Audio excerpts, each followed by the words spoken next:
Hold up. Wait a minute.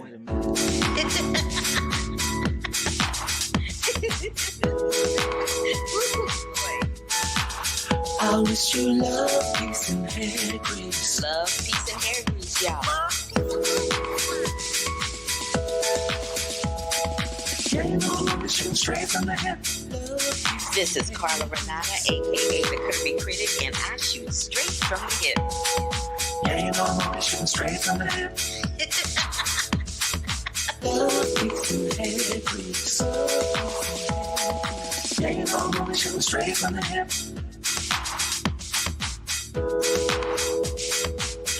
Let's take a trip around the curve. Hampton, but we the real HU, girl.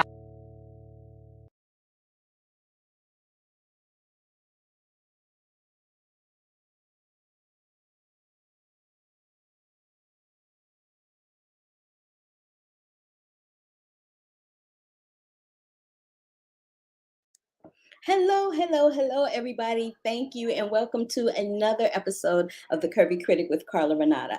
I had some auditions to do, so this is the massive makeup face that you see. If this is your first time joining me, I am Carla Renata. I am the host, and what we do here is we talk about films, and we talk to people above and below the line in the film industry. Today, we're going to talk a little Thor action. We're going to talk a little Mr. Malcolm's List. Actually, we're not going to talk Mr. Malcolm's List. I'm just going to show the interviews from Mr. Malcolm's List. And we're going to talk about the Bentonville Film Festival and a little Minions action. So I usually start out talking about what I did the week before and what my week was like. And baby, my week was jam-packed with junkets, because everybody was trying to get their stuff in before the 4th of July. So there's that. You may hear some screaming and splashing around in the background. I am at home. And I do live, there's a pool right outside and the kids are outside playing in the pool. So you might, hear a little screaming action as soon as I said that, then here comes the screaming action. But I usually tell y'all what I did last week, and baby, it was a week full of junkets. I was also, and here comes the planes. Like, I ain't heard a plane or anything else all day long. And the minute I decide I want to broadcast something, here come all the freaking noise. But insti-hoo, there's that. I cannot. All right. But I was elected to the Critics' Choice Association documentary branch division as co-president. So that was the big thing that happened for me last week, in addition to all of the junkets that I went to. And I wanted to remind you guys that Only Murders in the Building started their season 2 this week. And so I'll have some interviews coming up for you guys with the cast, some of the cast members from Zombies 3, which is going to be on Disney Plus. Don't Make Me Go with John Cho and Mia Isaacs. I'll have some interviews coming up with the cast and director of Mrs. Harris Goes to Paris. And I think that's about it. I have so many things coming up. I can't keep it straight. I'm like, But anyway, that is what's going on. So let's get right on into it, shall we? I went to see Minions. Now, I had never seen Minions before. I had never seen any of the Minions films, but I saw Minions, The Rise of Gru. And it is basically supposed to be an origin story of the Minions franchise. It is produced by Universal Pictures. It was so much fun, y'all. I had a great time with it. It was really quite it was, you know what, we just need some, I say this almost every week now. We just need some time to like laugh and get our giggle on, you know what I mean? But the gist of it is this. The filmmakers are Kyle Balda, Brad Abelson, and Jonathan Del Valle. They were the directors, and the cast touts a plethora of stars, with Steve Carell voicing Gru, and Taraji B. Henson is Bell Bottom. There's a whole bunch of characters, the Vicious Six, which is like the A-Team meets the Avengers in cartoon form. It was kind of cute. Michelle Yeoh plays the Master Chow, which I kind of love. I'm going to come back on camera for this. I kind of loved that they had a Master Chow And I love that Master Chow was plus size in the cartoon form, even though it was voiced by Michelle Yeoh, who we know is very svelte and very fantabulous looking. But I was kind of digging the fact that they didn't have her look kind of svelte and fantabulous in the film, and they made her a plus size woman with normal size proportion body. I was really, really digging that, among other things. But I want to tell you that the Rise of Gru, what it is about is the untold story of this 12-year-old. And Gru is a 12-year-old whose his dream is to become the world's greatest supervillain. And that's the gist of the film. I know some people did not care for it because they had seen the others in the franchise and this wasn't their favorite. But I personally didn't have a problem with it. I liked it. It was fun. Universal and Illumination sent me, can you see that? Can you see that? They sent me this cool little notebook. They sent me a bunch of stuff, but I'm keeping the notebook because I always need them. It's really cute, right? This cute little notebook with all these little tabs and things, and on with the little Gru tabs. See the little Gru tab? Isn't that cute? Okay. So that's it for the Rise of Gru. Next, we're going to talk about the Bentonville Film Festival. I was going to go in person and I ended up doing it virtually only because there I had such a horrible travel experience with Elvis that I didn't want to repeat it. So I went and I checked out some more films. I told y'all about the Seven Faces of Jane when I was here last week, but I want to talk about these other films that I saw. I saw a film called The Thief Collector, which was it was this film about this old middle-aged couple who went to the University of Arizona Museum of Art, and they literally cut a picture off the frame and hung it on the back of the door in their bathroom. And it was discovered 33 years later after their death. I'm like, that's bold. And it was like, why did they steal it? Just to put it on the back of their bathroom door? It's a fascinating story. And the picture that they stole was by a artist named Willem de Kooning. And this picture that was on the back of their door was called Woman Okra. It's one of his most valuable paintings of the 20th century. So I watched that film. I watched this seminar that they did, the Bentonville Film Festival did, about fat in front of the camera, why it matters. Ashley Atkinson, who is on The Gilded Age, was part of that panel. And they talked about how, plus size characters in film and in television are often portrayed as immoral, insatiable, unlovable, and unidimensional. And Ashley particularly told a story about how she was cast on a show that Tina Fey was the showrunner of, and they couldn't find anybody to play opposite Ashley. So they literally dragged one of the editors upstairs to play her husband because he was of girth and they couldn't find anybody that they felt would match Ashley in that scene, which I felt some kind of way about that when she shared that.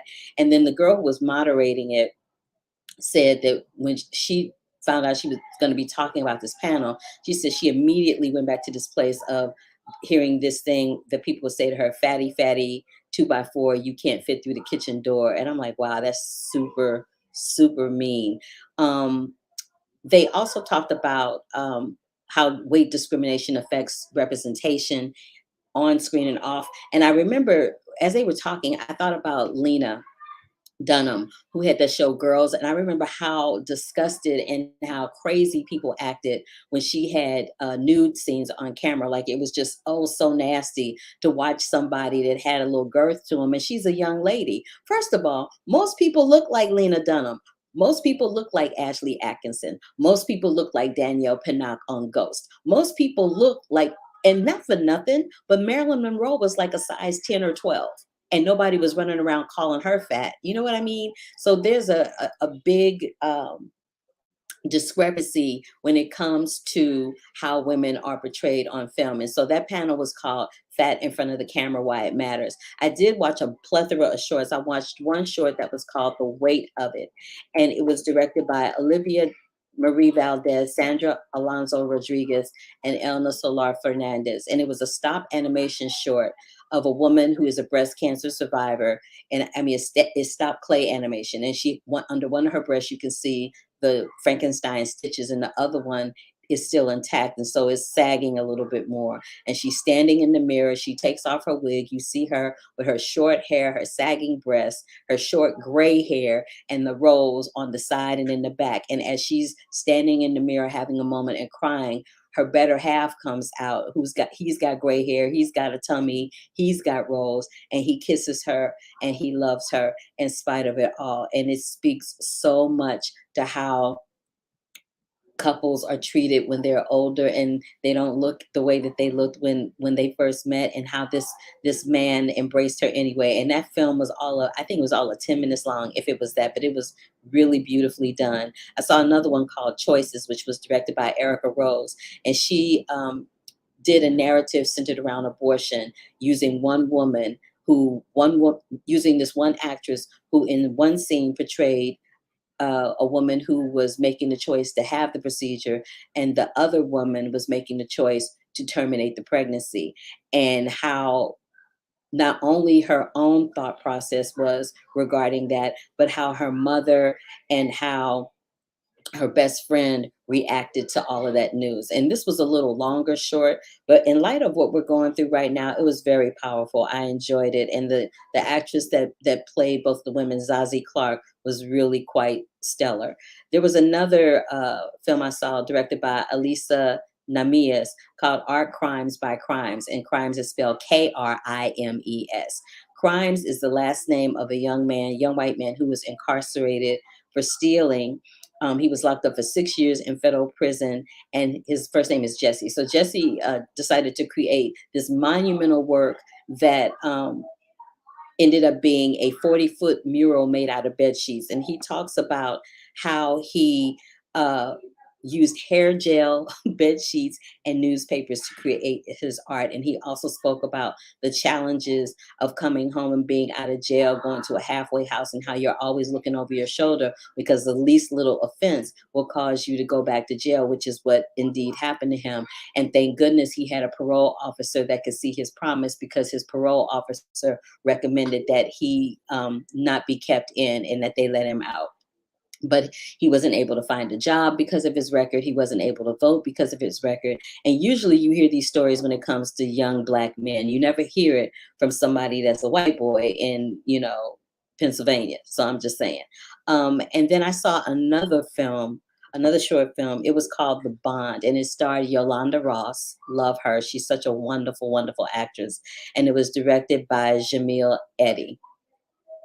And this also is a maternal pregnancy story. It deals with this woman who is in jail. She's pregnant. Her water breaks. She goes to have the baby, and they show very graphically what happens to a woman when she is about to give birth in prison, and how if you don't apply for what they call a in-prison nursery program, if you get denied, how they come and take your baby away. It was heartbreaking. This is the thing about the Bentonville Film Festival. If you do not know about it, it is a festival that is curated and run by Gina Davis, Academy Award-winning actress Gina Davis, and it takes place in Bentonville, Arkansas every year. The films there are really stellar. They're immensely impactful, and I enjoy seeing them. And last year, and the year before, I did a lot of moderating of their panels with their filmmakers and their stars. So today is the last day for the Bentonville Film Festival. You can probably still go online and catch a few titles, but it has been running since June 22nd. Today is July 3rd, so it will end today. I also looked at a film called Rubicon. And Rubicon deals with a world in 2056 where the environment has deteriorated a little bit beyond a critical state, and only the rich can afford to live in these air domes, which filter the contaminated air from outside. It's a little strange. It's a little strange. And the first half of it was a little slow for me. It was only the second half of the movie where things started to pick up and became a little interesting. But I would suggest watching it. It's called Rubicon, Rubkon. Let me find some more information on it for you. It is, who is it released by? It is released by IFC Midnight, and It is in theaters right now. It was released on July 1st, which was a couple of days ago. And just to give you a more succinct description of the film, following a catastrophe on Earth, the planet is covered in a toxic fog. The crew in the space station must decide whether to risk their lives to get home and search for survivors or stay safe in the station's algae symbiosis system. That is Rubicon. So we've talked about Minions. We've talked about the BFF Festival, and we've talked about the Rubicon. So I talked last week about Mr. Malcolm's List, but before I do that, Brandon is here. Of course he's here. Brandon never lets me down. He says, before I finish talking about Minions, he says he loved Minions, The Rise of Gru. They've already dated Despicable Me 4 for 2024. Yes, they have. And this month you're seeing Paws of Fury and Super Pets, and so am I. So I'll come back and report everything I can about those two films. All right, moving on. So I spoke with Emma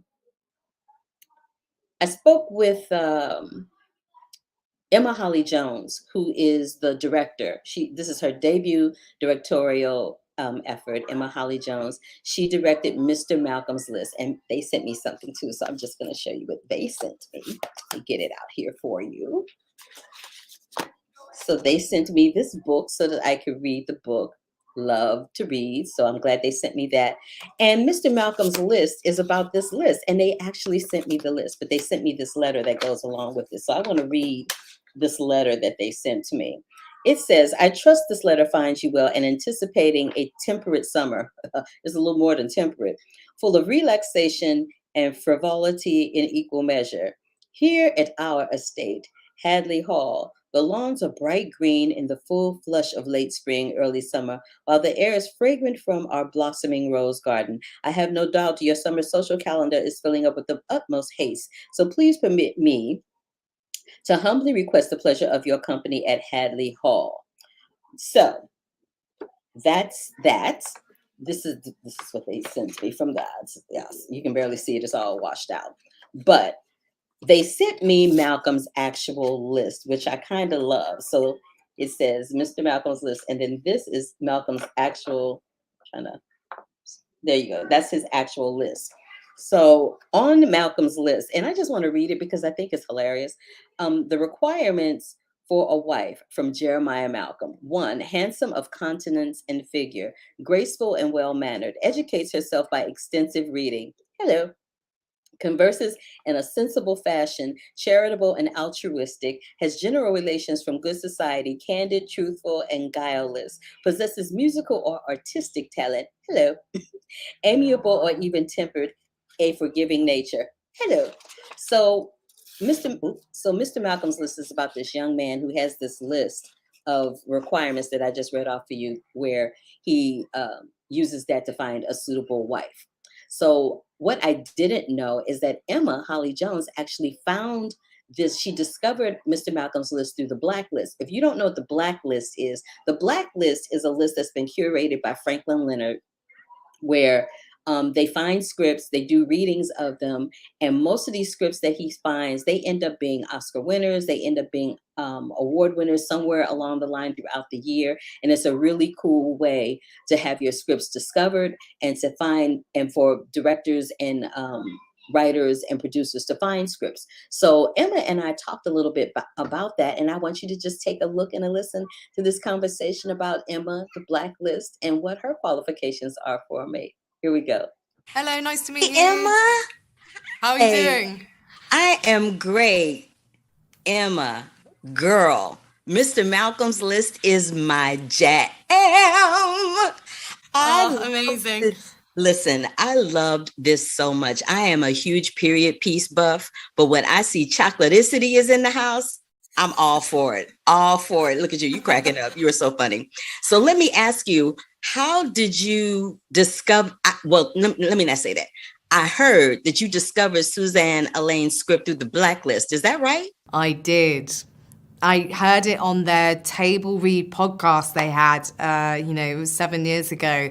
And I heard it when I was driving my car. So it's a really fun way to discover a piece of material. Yes, I would say so. And what was it about the material when you heard it that made you go, ooh, I think I want to do this? You know what? It was less the period thing and more the fact that it felt like a 90s rom-com. I was like, this isn't a period drama, this is a period rom-com. And I grew up loving Richard Curtis movies, Nora Ephron movies, you know, everything from Four Weddings, a Funeral to When Harry Met Sally.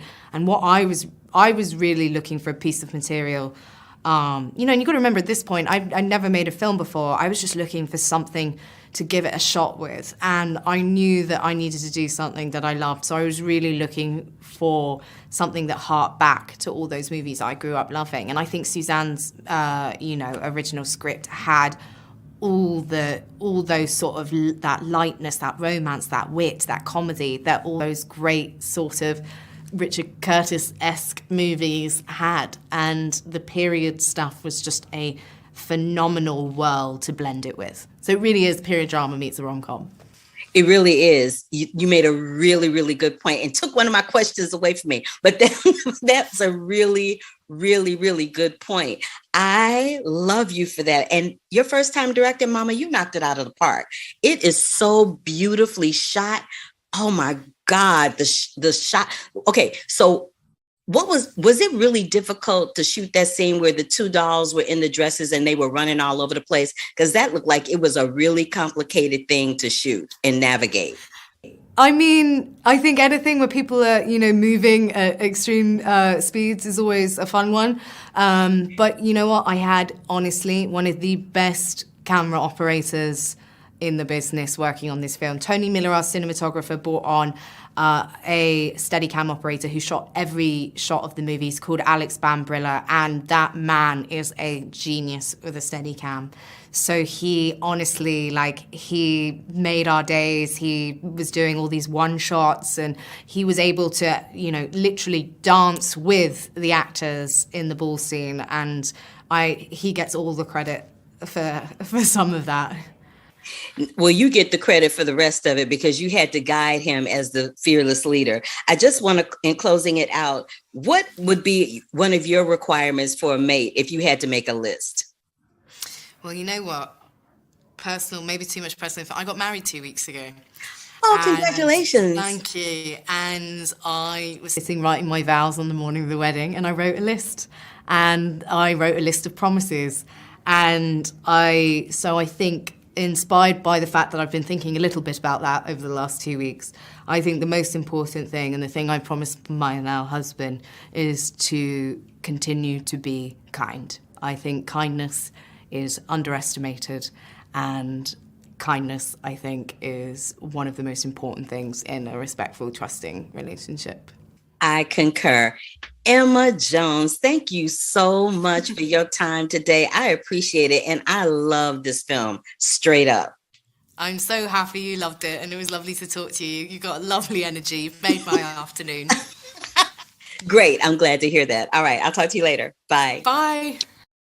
Okay, fun fact. And thank you again, Emma. Fun fact. Emma is actually married to Franklin Leonard. She hit me up on the IG as I was running this interview, and she goes, fun fact, I also married him. So congratulations, Franklin and Emma. You guys couldn't make a more beautiful couple. Now, moving on with the interviews, I also spoke with Zawe Ashton and Theo James, who they play an incredible couple. She plays this character, Julia, and she's off the chain, and they get together and they have quite the wonderful union. So I'll let them tell you more about it. And you'll find that there is a theme where people say kindness. They must have had a really good time on this set. There must have been a lot of love and respect in the air. But without further ado, here's Zawe and Theo from Mr. Malcolm's List. Hi, Zawe and Theo. How y'all doing? Oh, y'all look good together in real life, too. Look at you. Oh, thank you so much. He's like, thank you very much, Zawe. So, you know, y'all were crazy as hell in this movie, and Julia had no chill, just none. She was just off the charts crazy, and I was there for all of it. But would you say that the attraction between the two of y'all was a little bit of madness and a little bit of love? Definitely. Yes. Yeah. Definitely. That's what we were aiming for. Two kind of, outsiders who are, slightly on the fringes of everything and both despise each other and are intrigued by each other. Yeah. Just the more hate, the more love. What was your favorite, right? What was your favorite scene to shoot together? Because they all were very delicious, but I wanted to know what your favorite ones to shoot were. I'll start with Theo first. My favorite one was there's a scene when he first meets Zoe's character, Julia, and you're with your mum and are you like painting or something? Yeah. Anyway, it's just naughty, and I like eat a grape in a pseudo-sexual way. And Zoe's kind of perturbed and repulsed, but also slightly intrigued. Which he does so well, all in one look. So yeah, that was mine. I love that scene too. I think it's actually hard to pick a favorite. I think I really liked the shooting scene that we have together, and there's this moment between us where I think Theo James uses alliteration in an extremely successful way when you say there's a lot you don't know about military men, and those M's just really land. Now that you mention it, I kind of caught that too, and I was like, okay, Theo, all right, let me sit up in my chair a little bit. Now, we know that this is built around this list that Malcolm has. If you guys had to choose something off that list, or your own list if you made it up, what would be the one thing that you would require of a suitor that you were looking to have in your life for the rest of your life? I'll start with Zoe first. I think we agree on this. There's a point on Malcolm's list which isn't too out of the bounds of imagining, unlike some of it, which is a kind of a gentleness of nature or a forgiving nature that I definitely would steal from his list and put on my own. That and a fat checkbook. Yeah, I'm kidding. I love that. Now, were you guys fans of period pieces before you started doing this film? Because I'm a huge fan of period pieces. Oh. Yeah, I mean, it's kind of in our DNA, but it's like jammed down our throats from when we're about 5, But no, I was. I mean, from me, I don't know about you, but I like the Colin Firth. Love the Pride and Prejudice. Pride and Prejudice was. That's what Shape and Frida said. They like Pride and Prejudice too. I'm a 1994 Emma girl. Oh, that is good. And they said that as well. Y'all picked the same 2 films. That is hilarious. Well, they stand the test of time, and actually I watched that Emma not so long ago, probably when we were prepping for this movie, and I thought this really still holds up. And like our film, they blend the rom-com tropes and that contemporary humour into the Regency romance really well, and yeah, like you say, it's probably just in our DNA. Well, listen, everybody can have a little Jane Austen in their DNA as far as I'm concerned. Y'all picked 2 Jane Austen pieces. I'm there for all of it. And y'all were deliciously delightful in this film. I could have watched the movie. I need a spinoff with just the 2 of y'all. That's what I need in my life. I need just your 2 characters in a spinoff. That's what I need. Look, we would not be shutting down that idea anytime soon. That would be a lot of fun. Well, this was a lot of fun speaking to you. I thank you so much for taking time out of your schedule and allowing me to chat with you for a bit. I really appreciate it. Thank you so much. Thank you. Nice to So see you. good to meet you. Bye. Good to meet you too. Okay, well, last but not least, we have Shape Durisu and Frida Pinto. I love me some Frida Pinto. And Shape and I actually had a moment. I'm not sure if I included it in this interview or not, but I might put it up on my IG. I read that he was a huge fan of The Lion King, and y'all know I talk about The Lion King all the time. So I told him I was in it, and he was like, "Oh, I'm in the midst of royalty." I'm like, "Yes, you are, darling." Anywho, we had that conversation, and I loved Frida in a little film she did a while ago that was directed by John Ridley called Needle in a Time Stack. So without further ado, I'll give you this interview with Shape and Frida, and then we're going to talk a little bit about Thor, Love, and Thunder. Okay, here we go. I know that this is a period film, and I love period films, and I'm so happy to see Chocolaticity in the house. But do you guys have a favorite period piece that you've watched? I watched as many as I could in the 2 weeks that we were isolated in Ireland. And I think of all of the ones that I saw, it was Gwyneth Paltrow's Emma. I think it's like 96. That I was just like, oh, have I not seen this already? You know? Okay, Jane Austen. All right. Yeah.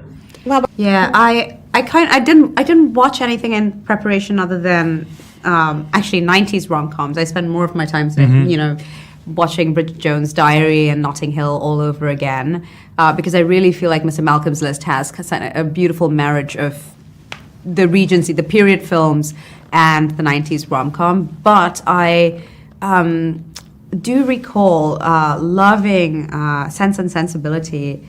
Yeah, Kate Winslet. Kate Winslet was in Sense and Sensibility, right? Is that Yes, the same she one was. Emma Thompson's in? Yeah. And Emma Thompson. Yeah, okay. Yeah, and Emma that's great. Thompson. Yeah. I was like, am I completely losing my mind? No, girl, you got the right film.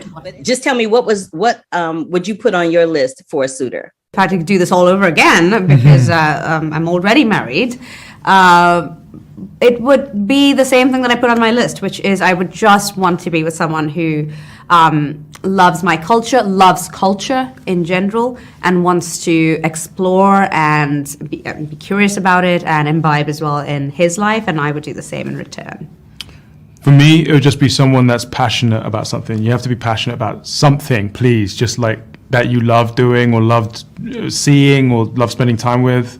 Just, something that you will then share in your relationship, Cool. Well, I was passionate about y'all and your chemistry in this film. It was insane, and I loved it so very much. So we got to dance it out. Hey. Yes. We need the soundtrack. Guys, I appreciate you. Thank you so much. Thank you. Bye.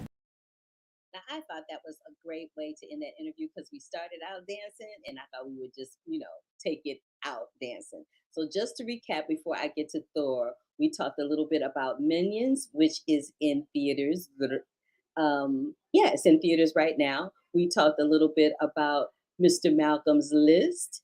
And, I wanted to show you this.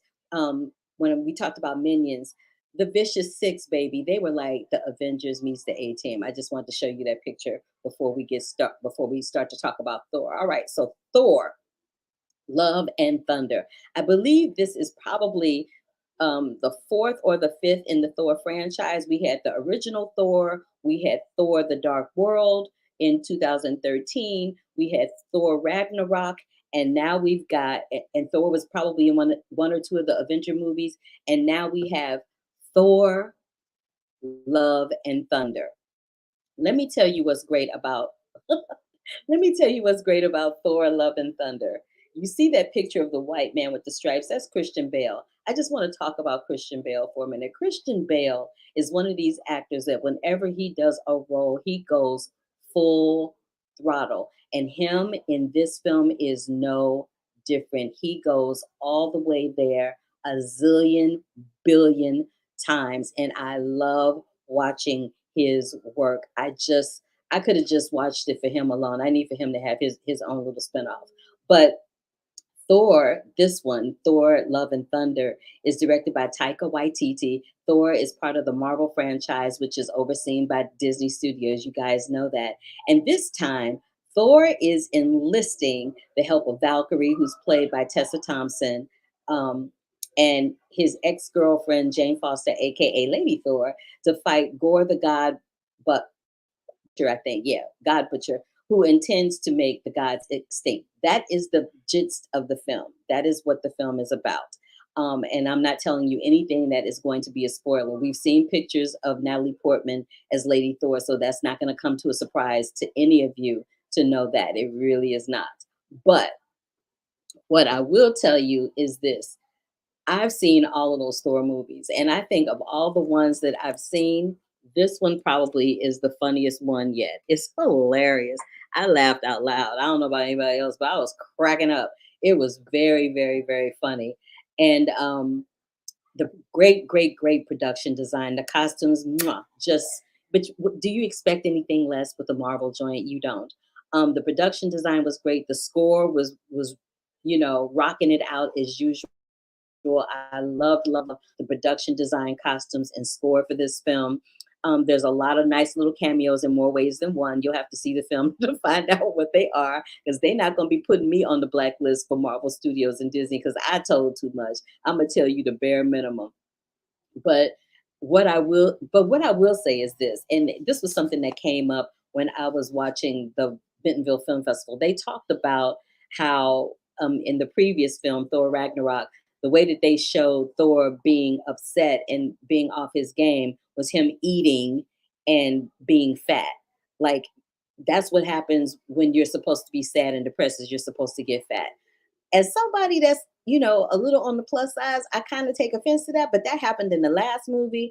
And I'm gonna need for people to be a little bit more cognizant when they do that, using somebody with a big belly to make it seem like, oh, this person's not doing well because they got a big belly. Look, sometimes it's just in somebody's DNA to have a big belly. Like, what the hell? I can't. But this has Taika Waititi stamped all over it from the beginning to the end. It is a Taika Waititi film. Natalie Portman in this film is wonderful, wonderful, wonderful. I loved seeing her as a superhero. It's just really cool to see her doing her thing. And Tessa Thompson, Tessa Thompson always does her thing and comes and brings the party to the table. So yeah, that's all I'm gonna say about Thor Ragnarok, because I do not want to ruin it for anyone that hasn't seen it. I could say a lot of things, and I'm sure a lot of people online have said a lot of things, but I don't want to be that person to ruin it for you. I really, really don't. So again, I talked about my girl Natalie Portman in Thor Ragnarok. There's Chris Hemsworth behind her. Doesn't she look beautiful? Like, they make such a great couple. I love them in this film. I really did. We talked a little bit about Minions Gru with the little vicious six people. We talked about them. We talked about what else? Oh yeah, we talked about Mr. Malcolm's List. Yay! We talked about a lot today, and I gave you the interviews with first time director Emma Holly Jones, who is now a Sadie married lady. We spoke with the stars Shafe Derusu, Frida Pinto, Zawi Ashton, and Theo James. Next week, y'all, who do I have for you? Oh my goodness, I have so much going on for you next week. Okay. So next week on July 11th, I will do this on Monday night. The only reason I'm doing it on Sunday night is because the 4th of July is tomorrow. And I know y'all are not trying to watch me tomorrow on the 4th of July talking about some movies. So I did it today. So when I come back next Monday, July 11th, we're going to talk about Don't Make Me Go. I have interviews with the star John Cho and Mia Isaac and the director from that film. I have interviews with Carla Jeffrey and Kylie Russell from Zombies 3, which is going to be on Disney Plus. And I also have the director and stars from Mrs. Harris Goes to Paris, which is going to be a Focus Features joint. And in a couple of weeks, I'm going to have some reviews on Nope, Where the Crawdads Sing, and Paws of Fury. So if this is your first time joining me, please give me a thumbs up to let me know you were here. Click that bell for notifications if you were on the YouTube. Join the channel. Check out my TikTok. Yeah, and all that jazz. So in the meantime, I wore red for y'all for the 4th of July. And I usually don't have on this much makeup. I really don't. I usually don't have the eyelashes that are fluttering. I usually do a lot more scaled down. But today was a different kind of day because I had stuff to do. But keep your hands washed. Keep yourselves, just talking like a Southern person, keep yourselves safe. Keep yourselves safe. Have a beautiful 4th of July weekend with your family. Thank you so much, Brandon, for always coming in and showing me the love, and everybody else that popped in and out throughout the broadcast. I appreciate you. I wish you'd pop in and stay sometimes, but maybe I'll have to do something about that. At any rate, I will see you guys again, as I said, on July 11th. So until the next time, stay safe, stay sane, wash them hands, and I will see you on the flip side. Bye, baby.